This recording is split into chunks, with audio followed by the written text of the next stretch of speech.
বিসমিল্লাহির রহমানির রহিম। আসসালামু আলাইকুম ডিয়ার ভিউয়ার্স, আশা করছি সবাই ভালো আছেন, সুস্থ আছেন। আলহামদুলিল্লাহ আমিও ভালো আছি। আজকে আপনাদের জন্য অনেক মজার একটি পাকোড়ার রেসিপি নিয়ে হাজির হয়েছি।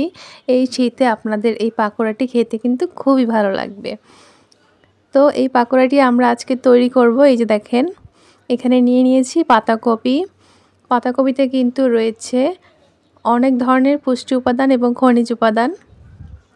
এর ভিতরে রয়েছে ভিটামিন সি, ভিটামিন কে সহ অ্যান্টিঅক্সিডেন্ট, যা আমাদের রোগ প্রতিরোধ ক্ষমতা বৃদ্ধি করতে সাহায্য করে। এখানে পেঁয়াজ নিয়েছি, ধনিয়া পাতা নিয়েছি, কাঁচামরিচ নিয়েছি, আর আলু দিব এখানে ছোট ছোট 2টি।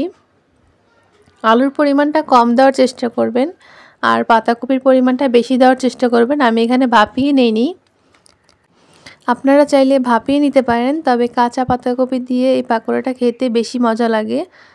আমি এখানে সবগুলো উপকরণ দিয়ে দিচ্ছি: কাঁচামরিচ, পেঁয়াজ কুচি, ধনিয়া পাতা, স্বাদ মতো লবণ দিয়ে দিবেন, হলুদের গুঁড়া, মরিচের গুঁড়া দিয়ে দিবেন।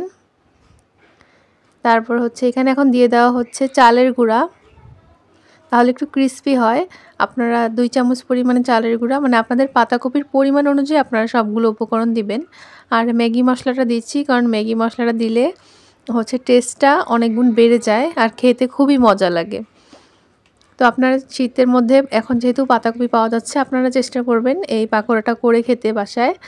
আর এই যে বাইরে থেকে পাস্তা কিনে আনা হয়েছিল, তো আমার খুবই পছন্দ। এই যে পাস্তাটা খেতে খুবই মজা ছিল, তো এখান থেকে একটু ভিডিও নিয়েছিলাম। মেয়োনেজ দিয়ে পাস্তা খাচ্ছিলাম, আর ওইদিকে পাতাকপিটাও পাশাপাশি রেডি করছি। এটা এখন যে আম্মু ভালোভাবে মাখিয়ে নিচ্ছে। এখানে আপনারা অল্প একটু আটা দিবেন আর চালের গুঁড়ার পরিমাণটা বেশি দিবেন। তারপর চুলায় ভাজতে চলে গেলাম। এই যে আম্মু এখন চুলাটাকে ভালোভাবে হিট করে সুন্দর করে পাতাকপির পাকোড়াগুলো ভেজে নিচ্ছে। এই পাকোড়াটা খেতে কিন্তু খুবই মজা, ছোট থেকে বড় সবাই পছন্দ করবে। কখনো বাসায় বানিয়ে যদি না খেয়ে থাকেন, তাহলে কিন্তু অবশ্যই ট্রাই করবেন। আর কেমন হয়েছে অবশ্যই কমেন্টের মাধ্যমে জানাবেন। ভিডিওটি কে কোথা থেকে দেখছেন সেটিও কমেন্টের মাধ্যমে জানিয়ে দিবেন। আর ভিডিওগুলো ভালো লাগলে অবশ্যই লাইক করবেন, কমেন্ট করবেন।